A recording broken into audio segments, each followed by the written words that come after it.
오늘부터 이제 고난 주간이 시작이 됩니다.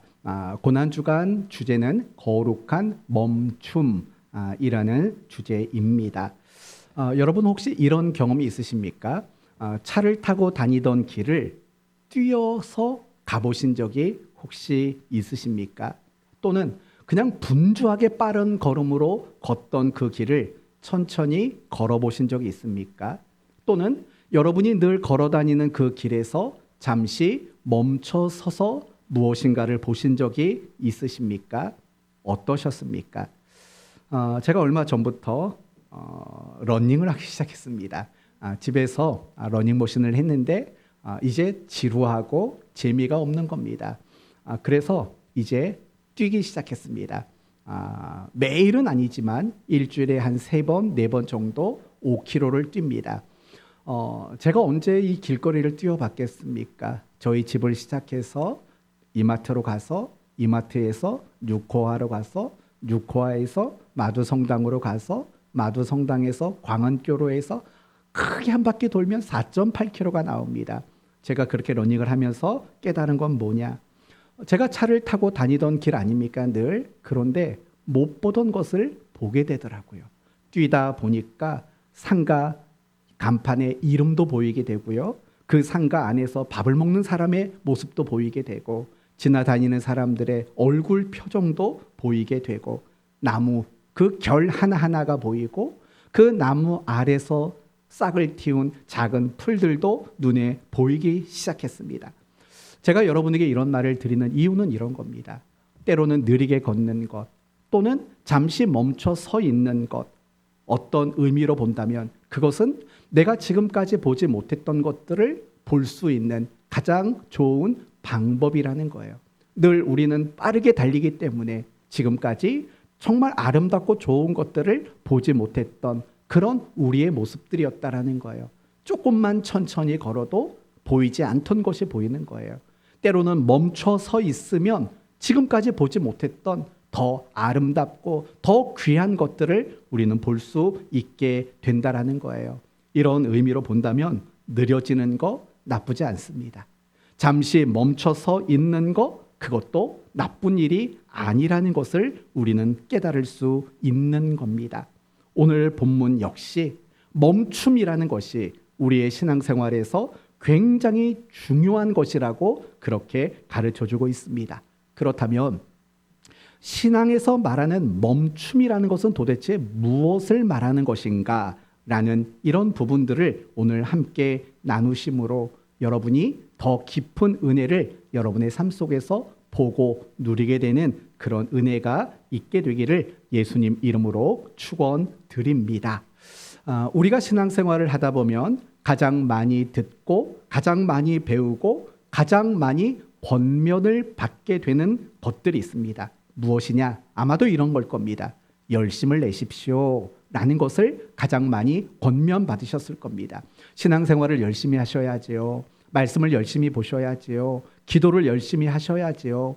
예배를 열심히 나오셔야지요. 열심히 순종하셔야 되지요. 라는 식으로 우리는 열심에 대한 권면을 굉장히 많이 받으셨을 겁니다. 왜 그러냐? 성경이 우리에게 열심을 요구하고 있기 때문입니다. 로마서 12장 1절을 보시면 이런 말씀이 나와요. 부지런하여 게으르지 말고 열심을 품고 주를 섬겨라.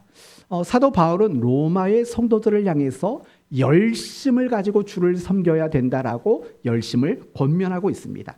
베드로전서 3장 13절 말씀을 보시면 너희가 열심으로 선을 행하면 누가 너희를 해하리요. 지금 베드로 사도는 또한 성도들에게 열심으로 선을 행하라 라고 선을 행하는 그 일에 대한 열심을 권면하고 있는 거예요. 베드로전서 4장 8절에는 이런 말이 나와요. 무엇보다도 열심으로 서로를 사랑할지니 사랑은 뭘 덮어준대요? 허다한 죄를 덮느니라라고 말을 하는 거예요. 뭘 열심히 하래요? 열심히 사랑하는 일, 누군가의 잘못을 덮어주고 감싸주는 일, 이 일에 열심을 내라고 권면하고 있어요. 디모데전서 4장 15절에는 바울이 디모데에게 이렇게 말해요. 이 모든 일에 전심전력하여 너희 진보를 모든 사람에게 알게 하라라고 말을 해요. 무슨 말이냐? 바울은 디모데에게 신앙의 성장과 신앙의 성숙, 이것을 이루기 위해서 반드시 열심을 가져야 한다. 그렇게 열심을 권면하고 있는 거예요. 성경은요, 우리 모든 그리스도인들을 향해서 열심을 가져야 된다라고 요구하고 있다라는 거예요. 그러면 여러분 자신도 한번 그 요구 앞에 점검해 보셔야 돼요. 나는 신앙에 열심을 가지고 있는가? 만약에 여러분에게 신앙에 열심이 있다면 그 열심이 많아지기를 바랍니다. 그러나 여러분에게 신앙에 열심이 부족하다면 그 열심을 다시 만들어낼 수 있는 여러분 모두가 되셨으면 좋겠습니다. 우리가 신앙에 열심을 가져야 되는 이유는 하나님이 그리고 성경이 우리에게 그것을 요구하고 있기 때문인 겁니다. 그러나 더 중요한 이유가 있습니다. 우리가 열심을 내야 되는 더 중요한 이유는 뭐냐면 하나님 그분이 열심이신 분이기 때문이라는 겁니다. 열왕기하 19장 말씀을 보시면 이런 구절이 나옵니다. 하나님이 범죄한 이스라엘 백성들을 회복시키겠다라는 예언의 말씀을 주시는 장면인데 이런 내용이 나옵니다. 남은 자는 예루살렘으로부터 나올 것이요 피하는 자는 시온에서부터 나오리니 여호와의 열심히 이 일을 이루리라. 다시 말하면 하나님이 이스라엘을 회복시키는 그 일을 어떤 태도로 하시겠다라는 거예요? 열심이라는 태도로 그 일을 하시겠다라고 말해요. 이사야서 9장 7절에는 이런 말이 나와요. 그 정사와 평강의 더함이 무궁하며 또 다윗의 위에 앉아서 그 나라를 굳게 세우고 자금 이후 영원토록 공평과 정의로 그것을 보존할 것이라. 만군의 여호와의 열심이 이 일을 이루리라라고 말을 해요. 무슨 말이냐? 지금 이사야 선지자는 하나님이 메시아를 보내서 인류를 구원하실 예정을 말씀하시는 거예요. 그런데 하나님이 인류를 구원하시는 그 일에 무엇을 동원하시겠다고 말하냐면 열심이라는 것을 동원하시겠다고 말하는 거예요. 여러분 생각해 봐요. 우리는 당연히 열심을 내야 돼요. 왜요? 완전하지 않으니까, 부족하니까, 연약하니까. 그래서 우리에게 열심이라는 것은 너무 마땅한 태도인 거예요. 그러나 하나님은 어떤 분이십니까? 전지전능하신 분이세요. 하나님은 계획하시면 그 계획이 결과가 되게 하시는 분이세요. 하나님은 말씀하시면 그것이 현상이 되게 하시는 분이시라고요. 하나님은 하나님이라는 이름으로밖에는 설명할 수 없는 분이세요. 그래서 하나님이 모세에게 자기 자신을 뭐라고 설명했습니까? 나는 스스로 있는 자다. 다르게 말한다면 나는 나다. 이렇게 하나님은 설명하셨다고요. 이처럼 하나님은 하나님이라는 이름으로밖에는 설명할 수 없는 무궁하시고 제한이 없으시고 영원하신 하나님이세요. 그런데 중요한 것은 뭐냐?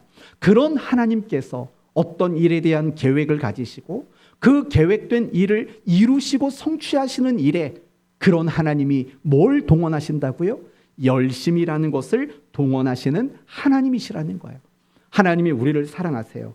그런데 그 사랑은 그저 사랑이 아니라 열심히 동원된 사랑으로 우리를 사랑하신대요. 하나님이 우리를 지키신대요. 보호하신대요. 그리고 우리를 도우시고 우리를 축복하시고 우리를 인도하신대요. 이 모든 일들에 하나님은 무엇을 동원하셔요? 열심이라는 것을 동원하시는 분이라는 거예요.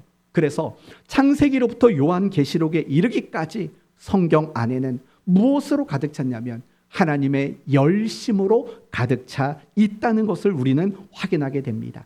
이렇듯 성경은 하나님은 열심에 대한 분이시라고 그렇게 소개하고 있는 거예요. 그래서 우리 모두는 열심을 가지는 것이 너무나도 마땅한 거예요. 하나님은 우리에게 열심을 요구해요. 그리고 그 하나님 그분 자신도 열심히 삶의 방식이신 분이세요. 그래서 우리 모두는 항상 신앙생활을 할 때 적당히가 아니고 대충이 아닌 정말 열심히 동원되는 그런 신앙생활을 하는 것이 너무나도 당연한 일일 수밖에 없어요. 이 점에서 이제 우리는 반드시 확인해야 될 아주 중요한 한 가지가 있어요. 그것은 뭐냐? 우리가 신앙생활을 하는 이유는 과연 무엇인가를 생각해 보셔야 돼요. 구체적으로 말하면 이거예요. 나는 예배를 왜 드리지? 나는 매일마다 큐티는 왜 하지? 나는 전도는 왜 하지? 나는 사역을 왜 하지? 나는 이웃을 왜 사랑해야 되지? 나는 하나님의 말씀에 왜 순종해야 되지? 나는 왜 설교를 들어야 되지? 나는 성경을 왜 배워야 되지? 여러분, 이 질문 앞에 여러분은 이유가 뭐라고 대답하시겠습니까? 혹시 이런 겁니까? 하나님께 칭찬받으려고요. 또는 하나님을 기쁘시게 하려고요. 라는 대답이십니까? 그렇다면 그 대답은 꽤 좋은 대답입니다. 그러나 만약에 여러분이 내가 그렇게 신앙의 열심을 가지고 신앙생활을 하는 이유가 이렇게 대답하신다면 굉장히 곤란한 대답입니다. 복 받으려고요. 라고 하는 대답이 사실은 우리가 신앙생활할 때 가장 나쁜 대답일 수밖에 없는 거예요. 왜냐? 마치 이런 거 같아요. 물에 빠진 사람 건져 주었더니 뭐 내놓으래요? 보따리 내놓으라 라는 말이 있지 않습니까? 사실 우리 모두는 죄와 사망이라는 그런 물에 빠진 자들이었어요. 그래서 하나님은 우리를 건져 주셨어요. 그런데 우리가 자꾸 그런 하나님을 향해서 복 주세요, 복 주세요, 복 주세요. 그건 하나님이 알아서 하실 일이죠. 우리가 그것을 하나님께 요구한다면 물에 빠진 자를 건져 주었더니 보따리 내놓으라는 격과 사실은 하나도 다르지 않다라는 거예요. 복이 이유인 신앙생활은 올바른 신앙생활도 아니고 그건 건강한 신앙생활도 아닙니다. 우리가 정말 신앙생활을 견고하게 잘하기 위해서는 빨리 이 잘못된 이유를 깨트려야 마땅하다라는 거예요. 절대로 복이 이유가 되거나 복을 받는 것이 목적인 그런 신앙생활이 되지 않았으면 좋겠습니다. 그렇다면 우리가 신앙생활을 해야 되는 이유는 과연 뭡니까? 우리가 왜 열심을 가져야 합니까? 이유는 단 한 가지밖에 없어요. 나에게 은혜와 사랑을 베풀어 주신 그 하나님을 향한 감사의 마음인 거예요. 이 감사의 마음에 하나를 더 붙여서 말한다면 보답인 거죠. 너무 감사해서 그 감사를 하나님께 보답하는 것, 그것이 우리가 신앙생활을 열심히 해야 되는 유일한 그리고 가장 중요한 이유가 되어야 한다라는 거예요. 그렇다면 어떤 방식으로 여러분은 하나님께 감사와 보답의 삶을 살아가시겠습니까? 헌금을 하시겠습니까? 아니면 교회에서 좀 희생 좀 하시겠습니까? 나쁜 건 아닙니다. 하지만 하나님이 제시하신 방법이 있어요. 그래? 나에게 너무 감사해? 나한테 보답하고 싶어? 그러면 이렇게 해주면 어떻겠니? 라고 하나님이 제시하신 방법이 있어요. 그게 뭔지 아십니까? 바로 하나님을 닮아내는 거예요. 하나님을 닮아내는 방식으로 하나님은 그 감사와 그 보답이 이루어지기를 하나님은 원하고 있는 거예요. 그러나 많은 그리스도인들은 하나님께 감사하고 보답하는 것을 감사 헌금으로 대신하려고 하는 거죠. 또는 교회에서 적당히 어떤 일을 맡아서 그 일을 하는 것으로 대신하려고 한다는 거예요. 그러지 말아야 되는 거예요. 정말 우리가 중요한 것은 내가 하나님께 감사와 보답을 하는 가장 으뜸인 것은 결국은 나를 구원하신, 나를 사랑하시는 그 하나님, 그 하나님께 감사와 보답이고, 그리고 더 나아가서 그 방법은 하나님을 닮아가는 것, 그것으로 하나님이 내게 제시하셨다는 것을 기억해야 돼요. 그래서 구약 성경을 보면 이런 말이 자주 나오죠. 여러분이 잘 아시는 말씀이에요. 내가 거룩하니 겉봐요. 아시죠? 너희도 거룩하라고 말해요. 그게 하나님께 감사하고 보답하는 방법으로 하나님이 제시하신 으뜸이라고요. 또 마태복음 5장에도 이런 말이 나와요. 그러므로 하늘에 계신 너희 아버지의 온전하심과 같이 너희도 온전한 자가 되라. 하나님의 온전하심을 이야기하고 너희도 온전하라는 것은 결국은 그 하나님을 닮아가라고 이야기하는 거예요. 에베소서 5장에도 이런 말이 나와요. 그러므로 사랑을 입은 자녀같이 너희는 하나님을 본받는 자 되어라 라고 말을 해요. 그리고 사도 바울도 내가 그리스도를 본받는 자 된 것 같이 너희는 나를 본받는 자 되라. 바울 자기 자신을 본받으라는 이야기가 아니고 내가 그리스도를 본받는 자 된 것 같이 너희도 그리스도를 본받으라라고 이야기하고 있는 거예요. 결국은 내가 하나님께 감사와 보답이 신앙의 궁극적인 이유이고 목적이 되어야 되고, 그 방법은 하나님을 닮아가는 것이 바로 방법이 되어야 한다라는 거예요. 조금 더 구체적으로 말하면 하나님의 어떠함을 닮아갑니까? 하나님의 인격, 하나님의 성품. 여러분, 하나님의 인격과 성품은 어떻습니까? 성경을 보면 그래서 하나님에 대해서 늘 이렇게 말하죠. 하나님은 선하시고 인자하시며 자비가 영원하시며, 늘 하나님의 이러한 인격과 성품을 이야기해요. 근데 참 이상한 건 우리가 그 하나님을 닮아가려고 하는데 자꾸 뭘 닮아가려고 하냐면 능력을 닮아가려고 그래요. 하나님 권능을 주세요. 하나님 능력을 주세요.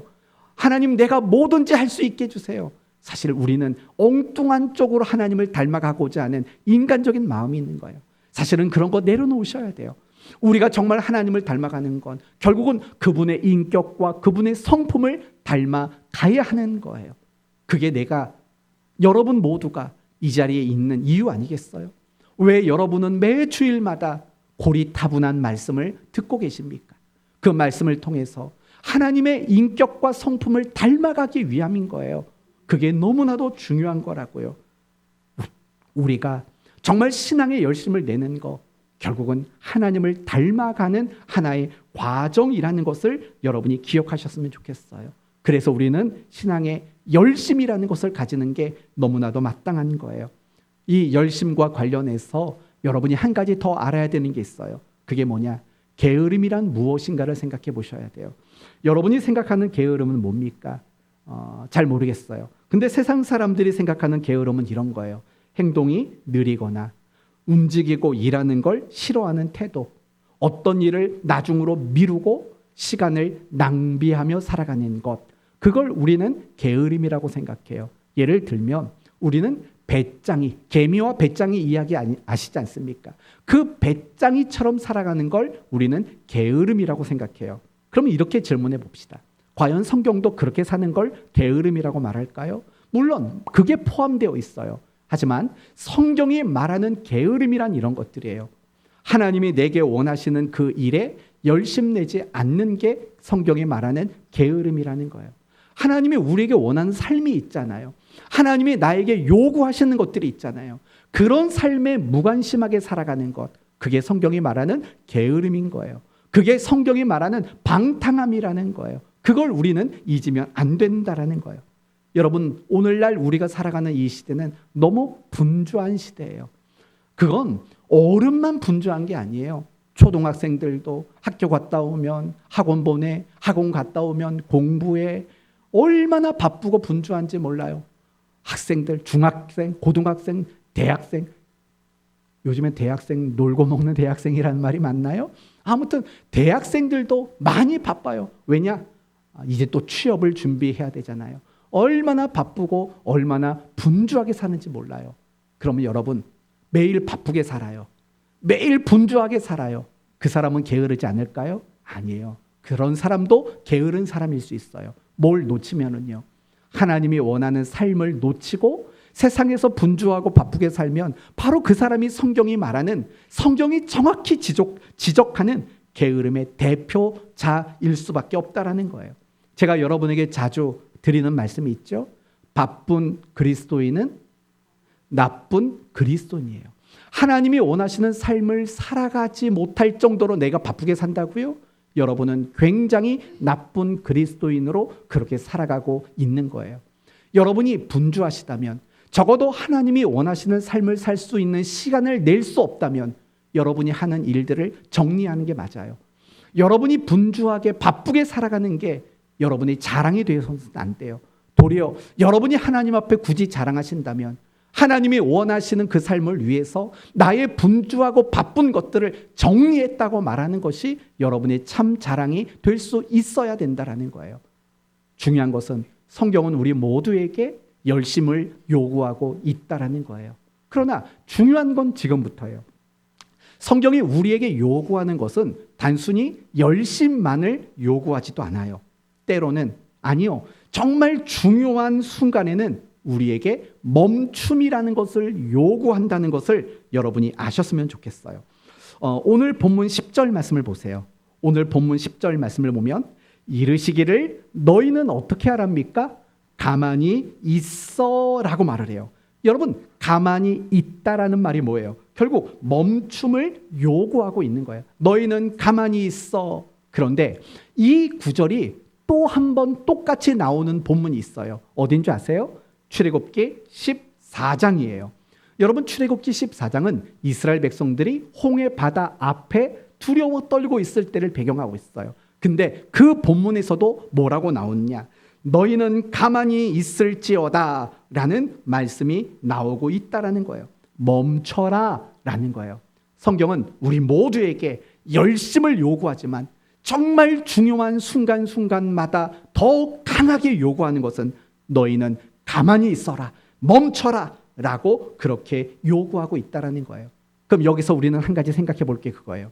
우리가 멈춘다는 것은 과연 쉬운 일일까를 생각해 보셔야 돼요.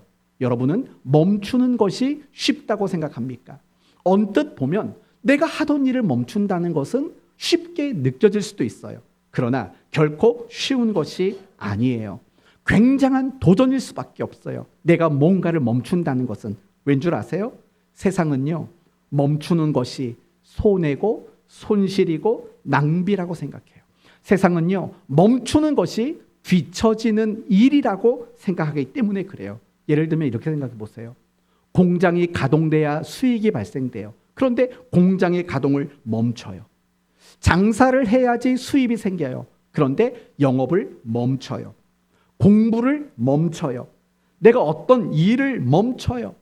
이렇게 바쁘고 분주한 시대를 살아가는 우리가 무엇인가를 멈춘다는 것은 손해, 손실, 뒤처짐이라고 생각이 들 수밖에 없어요. 그래서 우리는 어떤 일을 멈추면 우리에게 무엇이 대번에 찾아오냐면 불안함이라는 것이 대번에 찾아오게 되어 있어요. 그래서 우리가 어떤 일을 멈춘다는 것은요, 굉장히 어려운 일인 거예요. 굉장히 도전적인 일인 거예요. 특히 내 삶에 어떤 문제가 있고 내 삶에 환난과 혼란스러운 일이 있을 때 내가 모든 것을 멈춘다는 것은요, 굉장히 불안한 일일 수밖에 없어요.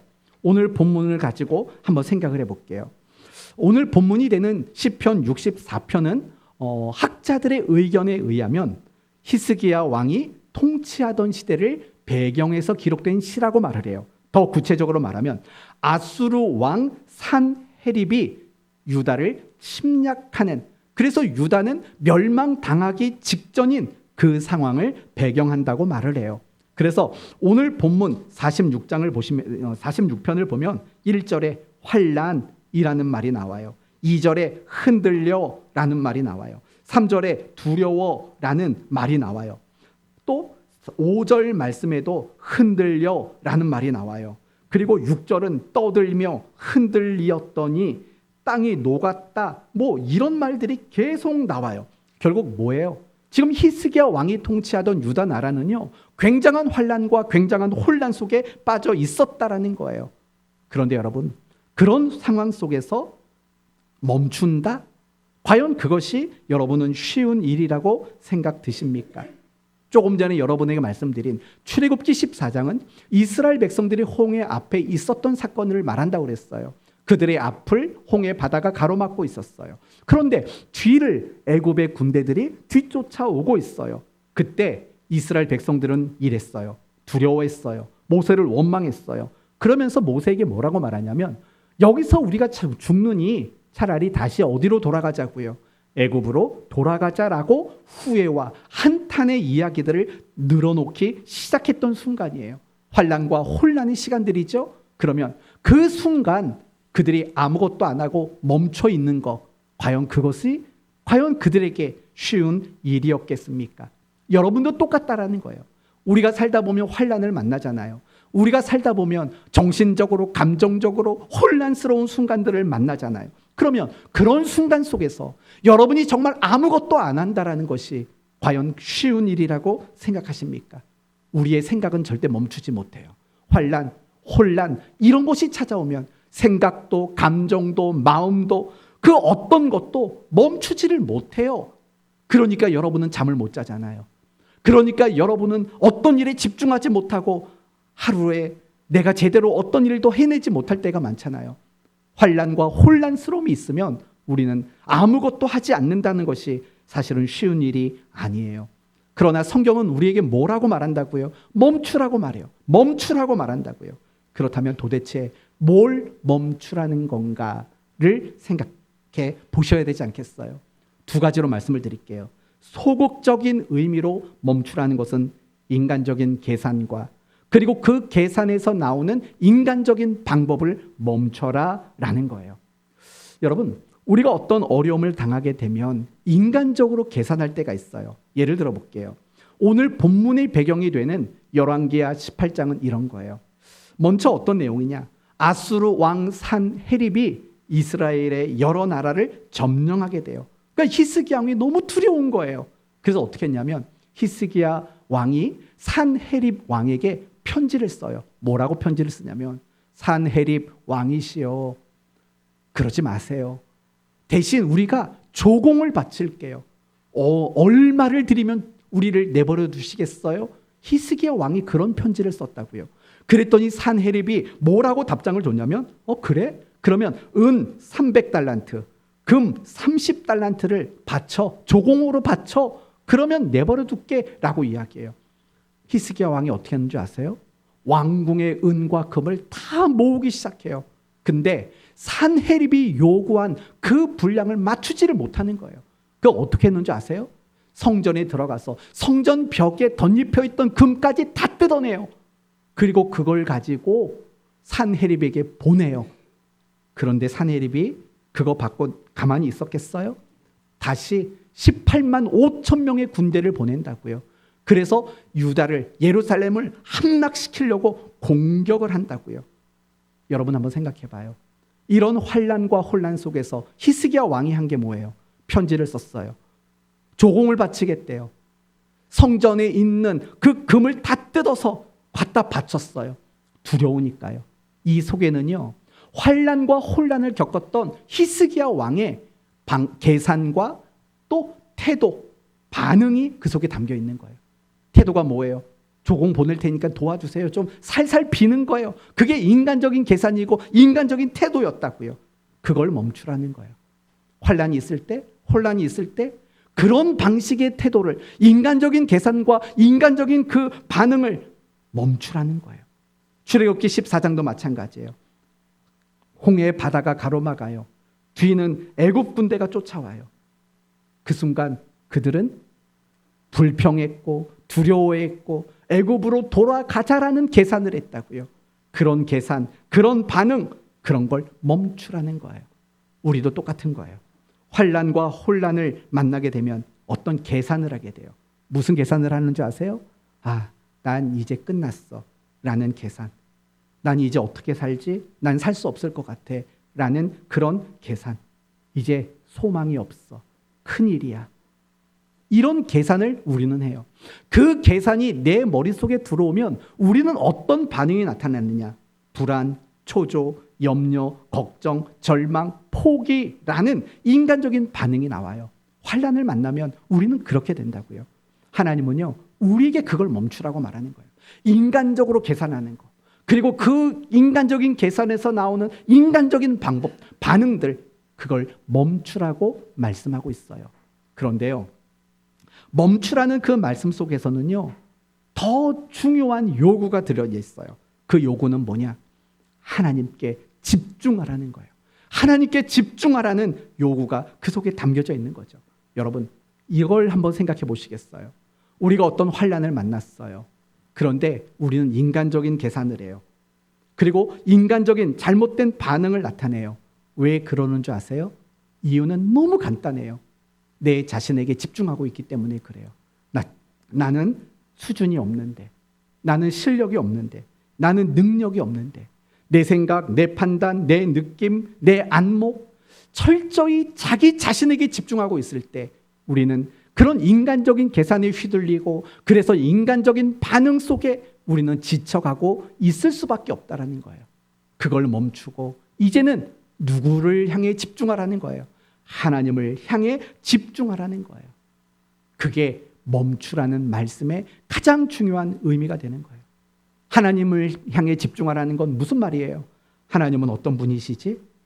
하나님은 어떻게 일하시지? 하나님은 이루시고자 하는 일들이 뭐지? 하나님 뜻은 뭐지? 하나님이 내게 원하시는 건 뭐지? 하나님이 내게 말씀하시는 건 뭐지? 다시 하나님을 내 삶의 중심으로 모셔드리는 일, 그게 바로 멈춤의 진정한 의미고 가치라고 성경은 우리에게 그렇게 가르쳐주고 있다는 거예요. 사랑하는 성도 여러분, 환난이 있을 때 멈추셔야 돼요. 인간적인 계산과 인간적인 반응을 멈추셔야 돼요. 그리고 하나님을 집중하는 자가 돼야 돼요. 오직 하나님께 집중하는 것, 그것이 멈춤의 메시지라는 거예요. 이런 의미로 본다면 멈춘다는 것은 환난을 당할 때만 필요한 것이 아니에요. 우리는 매일의 삶 속에서 멈춤이 필요하다는 것을 기억하셔야 돼요. 그러면 여러분 자신을 한번 돌아보시겠어요? 여러분에게는 멈춤이라는 시간들이 있는지를 생각해 봐요. 내 생각, 내 판단, 내 반응 내려놓고 정말 하나님께만 집중할 수 있는 그런 시간들이 여러분의 삶 속에 있는지 생각해 봐요. 여러분은 하루를 살면서 오로지 하나님에게 집중하는 시간들이 어느 정도인지를 생각해 봐요. 여러분은 하나님을 향한 집중력을 가지고 있는지 여러분 자신을 반드시 점검해 보셔야 돼요.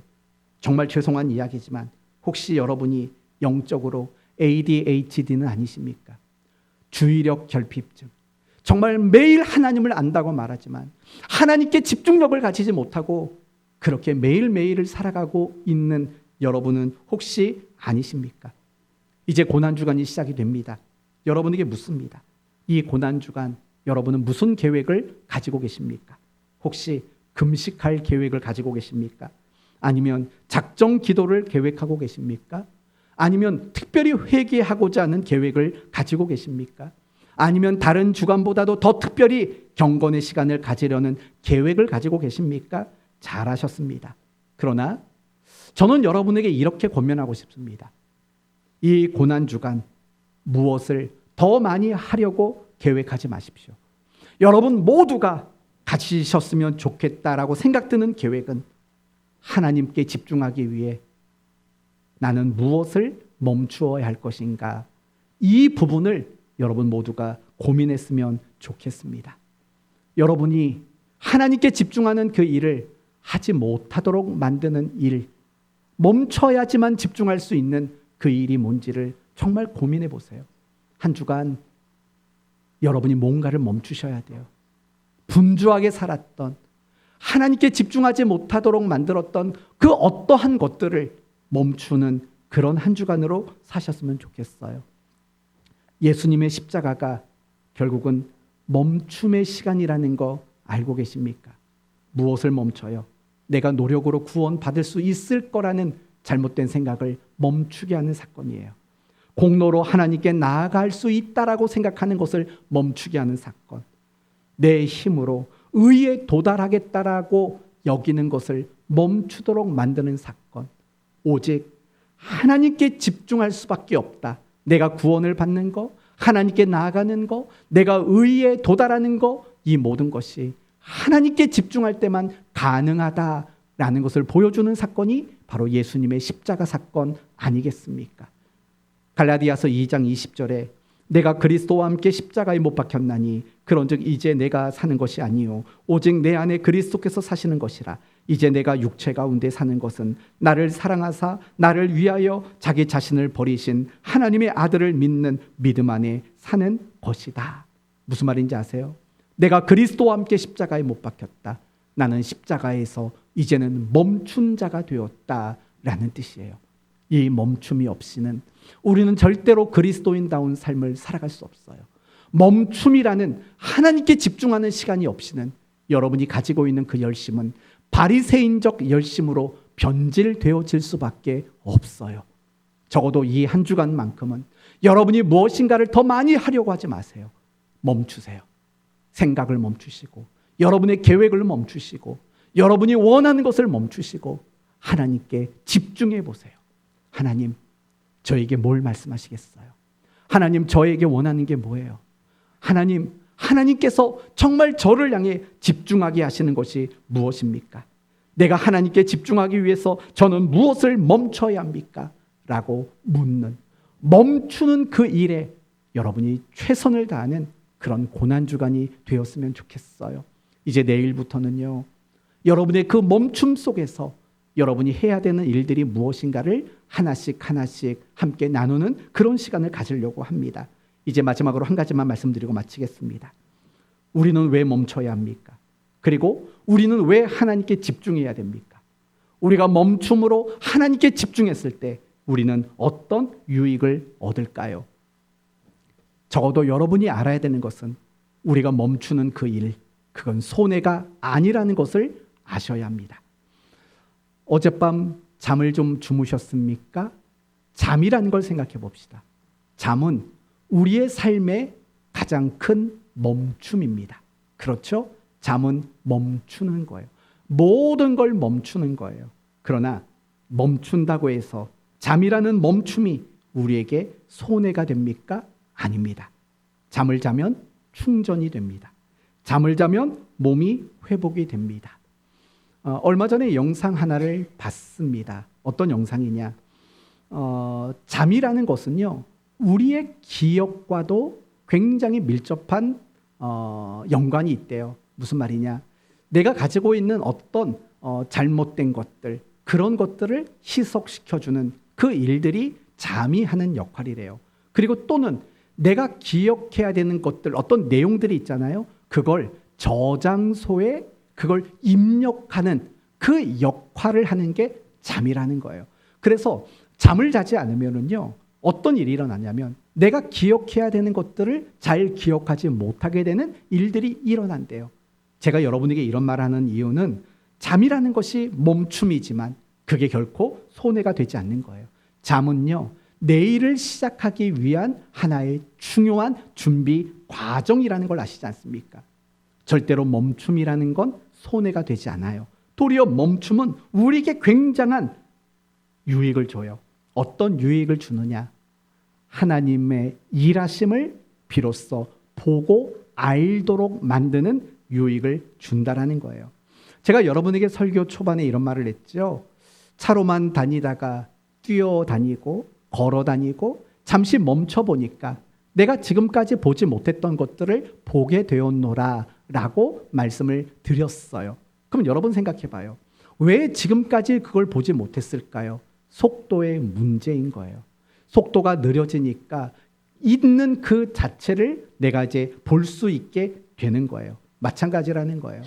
우리가 멈추고 하나님께 집중하게 될 때 우리는 하나님의 일하심을, 하나님의 역사하심을 비로소 보고 알게 된다라는 거예요. 그래서 10절 말씀, 너희는 가만히 있어라고 끝나지 않아요. 그 다음에 어떤 구절이 나오느냐? 내가 하나님 됨을 알지어다 라고 말을 해요. 하나님의 일하심을 비로소 보게 된다라고 그렇게 이야기하고 있다라는 거예요. 맞아요. 그래서 하나님은 우리에게 멈춤의 시간을 주셔요. 창세기 말씀을 보시면 하나님은 6일간 세상을 창조하셨어요. 그리고 제7일에 안식하셨어요. 그렇죠?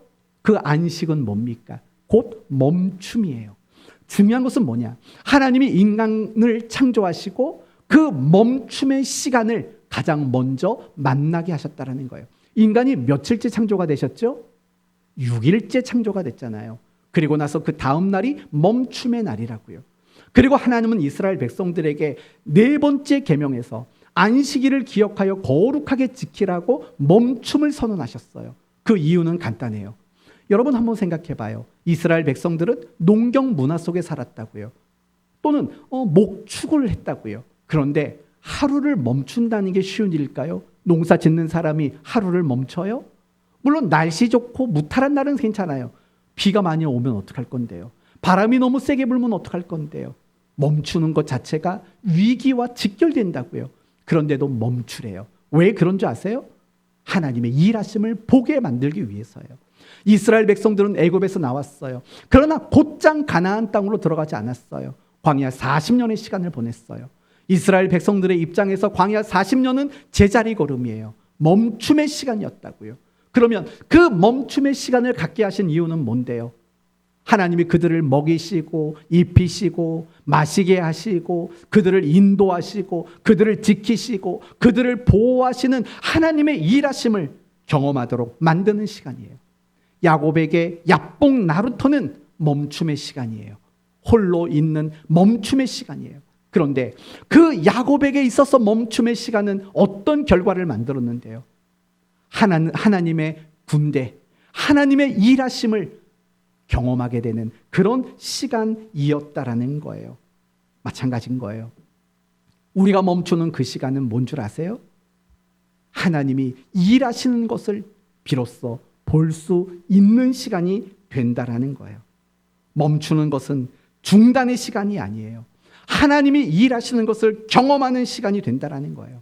멈춘다는 것은 아무것도 안 하는 게 아니라 가장 중요한 일을 하는 것임을 여러분 모두가 기억했으면 좋겠어요. 여러분 멈추셔야 돼요. 어쩌면 이런 생각이 드실 수 있어요. 목사님, 왜 꼭 멈춰야지만 하나님의 일하심을 봅니까? 라고 생각이 들 수도 있어요. 그것은 속도의 문제라고 말씀을 드렸어요. 무슨 말이냐? 하나님은 느리게 일하실 때가 너무 많거든요. 예를 들면 아담과 하와가 범죄를 해서 죄인이 되었어요. 그래서 하나님은 그를 구원하기를 원하셨어요. 인간을 구원하기를 원하셨어요. 창세기 3장 15절 아시죠? 너는 여자의 원수, 여자의 후손과 원수가 되게 하겠다. 너는 여자의 후손의 뒤꿈치를 물겠지만 여자의 후손은 너의 뭐를 밟아요? 머리를 밟겠대요. 그게 예수님의 십자가 사건이에요. 예수 그리스도 메시아를 죽이는 거, 뒤꿈치를 무는 거. 그러나 예수님이 부활하시는 거, 그 뱀의 머리를 밟는 거, 바로 그 사건을 말하는 거예요. 인류를 구원하는 거예요. 그럼 생각해 봐요. 아담과 하와가 범죄해서 창세기 3장 15절을 말씀한 이후로 예수님의 십자가 사건까지 그 시간은 어느 정도 될까요? 적어도 수천 년 이상 아니겠냐고요. 하나님은 그렇게 느려요. 굉장히 느려요. 근데 우리는 반대로 굉장히 급해요. 굉장히 급해요. 제가 특히 급해요. 제가 누가 그랬어요? 맞아요라고? 할 말이 없네. 우리 딸이 그랬으니까. 제가 가장 짜증이 치밀어 오를 때가 언제인지 아세요? 빨리 어딘가 가야 되는데 그 상황이 되지 않으면 저는 단 한 번도 계단을 걸어서 올라간 적이 없어요. 항상 계단은 뛰어가야 돼요. 급해요, 항상. 그러니까 여러분, 그렇게 급하니까 느리게 일하시는 그 하나님이 우리 눈에 들어오지 않는 거예요. 멈춘다는 건 뭔지 아세요? 하나님의 속도에 내 속도를 맞추는 시간인 거예요. 그렇기 때문에 우리가 멈춘다는 것은요, 하나님을 보고 하나님을 알고 하나님을 경험하게 되는 놀라운 시간이 되는 게 바로 멈춤이라는 시간이에요. 차만 타고 다니면 보이지 않았던 것이 걸어가고 멈춰서면 보이게 되듯이 하나님의 속도와 우리의 속도를 맞추는 것, 그게 바로 멈춤의 시간인 거예요. 그러므로 사랑하는 성도 여러분, 멈출 줄 아셔야 돼요. 자기에게 집중하지 마시고 하나님에게 집중하시는 그 멈춤의 시간이 필요해요. 그 멈춤이 저와 여러분 모두를 향해서 하나님을 알고 그 하나님의 일하심을 보게 되는 놀라운 시간이 될 줄로 믿습니다. 말씀을 마치겠습니다. 우리에게는 열심이 필요합니다. 그러나 더 필요한 것이 있다면 멈춤이 필요합니다. 멈춤은 손해도 손실도 뒤처짐도 아닙니다. 멈춤은 우리의 인생에서 가장 중요한 것을 만들어내는 시간입니다. 무엇을 만들어냅니까? 하나님을 알아가고 하나님을 보고 하나님을 경험하게 만드는 시간입니다. 그러므로 어떤 순간이든지 나에게 집중하는 그 일을 멈추시고 하나님에게만 집중하는 그 시간들을 늘 지켜내는 여러분이 되셨으면 좋겠습니다. 이 한 주간 내가 하나님을 집중하기 위해서 나는 무엇을 멈춰야 하는가? 이 질문 속에 한 주간을 살아간다면 그 어느 고난 주간보다도 여러분에게 더 큰 은혜가 임하게 될 줄로 믿습니다. 여러분 모두의 삶에 거룩한 멈춤, 그래서 하나님께 집중하는 그 시간들을 지켜나가는 복된 성도 되시기를 예수 그리스도의 이름으로 축원드립니다. 아멘.